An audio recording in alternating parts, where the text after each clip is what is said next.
Hello everyone, welcome back to my channel. Good morning. इस समय सुबह के 11 बज रहे थे और बाबू स्कूल जा चुका था। बाबू के स्कूल जाने के बाद हम लोग चाय पी रहे थे। चाय पे चर्चा। तो मैं उनसे यही बोल रही थी कि बाल काफ़ी वाइट हो गया, आप उनको प्लीज़ कलर करा लीजिए। यही सब बातें हो रही थी। स्कूल से आ गए हो? रिक्शा में बैठ के तो नहीं आए हो आज? आज तो पापा लेने गए थे तुमको। बाबू के स्कूल जाने से पहले मैंने दाल और चावल बना लिए थे, भिंडी धो के रख दी थी। अब वो आ चुका था स्कूल से, उसके बाद मैं भिंडी काटने के लिए बैठ गई थी क्योंकि इनको भूख भी लग चुकी थी। उस समय 1 से 1:30 बज रहे होंगे। तो उसके बाद हम लोग बात करते करते बस मैं भिंडी काट रही थी और बाबू मुझे परेशान कर रहा था, वो काटने नहीं दे रहा था। वो कच्ची सब्जियाँ देखता है तो फिर वो वहीं खाने लगता है। तो वो मुझे कह रहा था कि मम्मा खा लो, तो मैं कह रही थी मैं उससे नहीं खाऊँगी कच्ची सब्जियाँ। यही सब चल रहा था। आज बाबू के फरमाइश पे बाबू के पापा ने उसके लिए बनाया था चॉकलेट केक। वो रेगुलर बनाते रहते हैं बाबू के लिए, उसको बहुत पसंद है अपने पापा के हाथ का चॉकलेट केक। तो मैं बहुत अच्छा वीडियो तो नहीं रिकॉर्ड कर पाई, लेकिन हाँ, मैं पूरी तरह से कोशिश करूँगी कि मैं आपको अच्छे से एक्सप्लेन कर पाऊँ। उन्होंने सबसे पहले 1.5 कटोरी मैदा लिया था। उसके बाद 2 टेबल स्पून कोकोआ पाउडर। इसमें बहुत सारा 2-4 बार कम से कम बन चुका होगा इतने कोकोआ पाउडर में केक, 5 बार के लगभग। फिर उसके बाद उन्होंने बेकिंग सोडा लिया। हाँ, बेकिंग सोडा लिया था थोड़ा सा। उसमें जो आप चम्मच देख रहे हैं सिर्फ उतना 2 चम्मच ही रहा होगा उसमें। और ये फिर उसके बाद उन्होंने थोड़ा सा खाने वाला सोडा लिया। खाने वाला सोडा उन्होंने अच्छे से मिला लिया। फिर उसके बाद ये जो वो मिला रहे हैं वो चुटकी भर नमक है, थोड़ा सा चुटकी भर नमक उन्होंने डाला। फिर जिस कटोरी पे उन्होंने मैदा लिया था, सेम उसी कटोरी में उन्होंने 1 कटोरी चीनी ग्राइंड की थी। एकदम महीन चीनी उन्होंने ग्राइंड कर ली थी। फिर उसके बाद ये जो आप ग्लास देख रहे हो, उस ग्लास में आधे से भी कम दूध है। उसको उन्होंने विनेगर डाला था, वाइट विनेगर। विनेगर डाल करके 1.5 जो इसका ढक्कन है, 1.5 ढक्कन के लगभग, शायद 1 सवा ढक्कन लगभग डाला होगा उन्होंने। हाँ, इतना ही डाला है। और उसके बाद ये दूध अच्छे से फट गया था क्योंकि वो मिलाना था उसमें। और फिर जो भी मिक्सचर उन्होंने डाला था, कोकोआ पाउडर, चीनी ग्राइंड की हुई और मैदा, अच्छे से चाल लिया था उसको बढ़िया से। चालने के बाद उन्होंने बाकी बहुत, उसके बाद तो उन्होंने किचन बहुत फैला दिया था। जितना आपको क्लीन दिख रहा है, मैंने उसको बार बार साफ़ किया था वीडियो कट करके ऐसे नहीं हुआ था ये क्लीन। फिर अच्छे से चालने के बाद, वो प्रॉपर अच्छे से चालने के बाद उसमें 2 अंडा मिलाएंगे।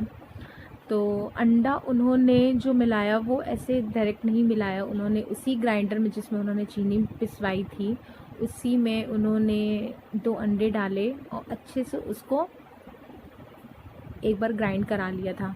वैसे तो वो अलग से लेकर के उसको चाहे तो वो हैंड ब्लेंडर से वो आप कर सकते हो, ब्लेंड कर सकते हो, वो भी अच्छा हो जाएगा। लेकिन वो ब्लेंडर फंसाना नहीं चाहते थे, वो सोचे कि जब एक बर्तन फंसा ही हुआ है तो आप उसी में ही फिर दोबारा कर सकते हो तो उन्होंने वही किया। वो अब इसके पहले उन्होंने क्या किया है, वो जो मिल्क उन्होंने फाड़ा था, उन्होंने वो मिल्क मिला दिया है इसमें।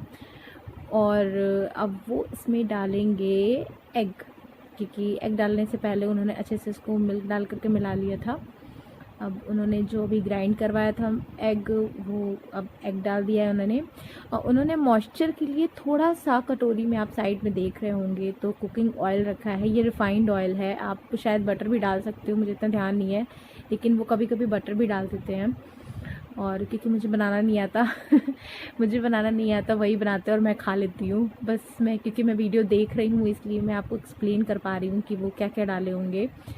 तो उन्होंने मॉइस्चर के लिए थोड़ा सा वो डाला था, रिफाइंड ऑयल, और बहुत थोड़ा सा अब इन्होंने डाल रहे हैं कुछ ड्रॉप्स वनीला एसेंस के उन्होंने कुछ ड्रॉप्स डाले हैं ताकि कुछ अच्छी सी खुशबू आ जाए, ऐसा कुछ फिर वो अच्छे से मिलाएंगे उसको बहुत प्रॉपर अच्छी तरह से, क्योंकि ये कहते हैं कि जब केक में अच्छे से बस लम्स नहीं पड़ने चाहिए बिल्कुल भी, तभी केक अच्छे से बनता है।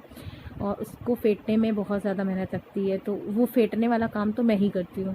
ये मुझे दे देते इतना मिला करके और फिर फेंटती मैं हूँ तो इतना होने के बाद इन्होंने मुझे दिया था फेंटने के लिए। फ़िलहाल अभी इसकी कंसिस्टेंसी बहुत ज़्यादा थिक है। अब ये जो कर रहे हैं, जो जार में जो एग था थोड़ा बहुत वो भी खाली कर दिया उन्होंने। बिल्कुल भी सामान वेस्ट नहीं होना चाहिए, ये कहते हैं जितना भी है सब डाल दो आराम से, कोई दिक्कत नहीं। और अभी उनको लगता है कि मॉइस्चर थोड़ा सा कम है, इसलिए उन्होंने 1 टेबल स्पून के लगभग ही उन्होंने रिफाइंड ऑयल और डाला है। पहले भी उन्होंने 1 टेबल स्पून ही डाला था और अभी भी 1 टेबल स्पून ही डाला है। और अब तो आप देख रहे हैं कि फेंटने में आ गई हूँ। तो अब मैं इसको कम से कम नहीं तो 15-20 मिनट मैंने इसे फेंटा होगा अच्छे से, प्रॉपर तरह से। तो इसमें जो अच्छा सा वो गांठ टाइप का कुछ देख रहे हैं, तो इसमें हम लोगों ने बादाम मिलाया है थोड़ा सा कट करके, क्योंकि बाबू के लिए, बाबू थोड़ा सा खाता है उसमें, तो बाबू के लिए हम लोग ऐड कर देते हैं कुछ भी ड्राई फ्रूट्स, जैसे काजू बादाम, कुछ भी जो बच्चे खाते हो तो वो आप डाल सकते हो। तो ये बहुत ही ईजी मेथड मुझे लगता है केक बनाने का। बाकी सबके अपने अपने मेथड होते हैं केक बनाने के, मुझे इनका मेथड बहुत अच्छा लगता है क्योंकि मुझे देखने में तो फ़िलहाल बहुत इजी लगता है। तो उन्होंने, हम लोग ने बहुत महीन महीन चॉप किया था बादाम, मैंने वही बादाम डाला है और अच्छे से उसको खूब बढ़िया से कटोरे से निकाल लिया। और अब ये प्री हीट होने के लिए है ओवन। प्री हीट होने के बाद, जब प्री हीट हो गया तब उसके बाद इसमें रखा गया केक। अब ये केक बन के तैयार होगा लगभग आधे घंटे में, 20-25 मिनट लगे होंगे केक बनने में। तो अभी इन्होंने वीडियो लिया था तो मैं आपको अच्छे से टेम्परेचर तो शो नहीं कर सकती क्योंकि ये वीडियो इन्होंने लिया था और इनको वीडियो लेना बिल्कुल भी नहीं आता है, और ये वीडियो में इसीलिए आपको समझ में नहीं आ रहा होगा। केक बन के तैयार है और आप देख रहे हैं कि ये इसको कितना मार रहे हैं। केक फ़िलहाल बहुत पफी था और बहुत अच्छा बना था केक। वो कटोरी में जो आप देख रहे हो गैस पे चढ़ा है वो है कंडेंस मिल्क थोड़ा सा, और उसमें मिलाई है उन्होंने डार्क कंपाउंड की चॉकलेट थोड़ी सी, ताकि वो ऊपर गार्निश कर सकें, उसको चॉकलेट फ्लेवर दे सकें। तो ऊपर से वो अच्छे से डाल देते हैं तो वो बहुत अच्छे से चॉकलेट फ्लेवर ले लेता है। और आप इसको तुरंत नहीं, मतलब अगर हम लोगों ने इसको रात में बनाया और सुबह खाया तो सुबह वाकई में उसका टेस्ट बहुत ज़्यादा अच्छा था। तो उसका टेस्ट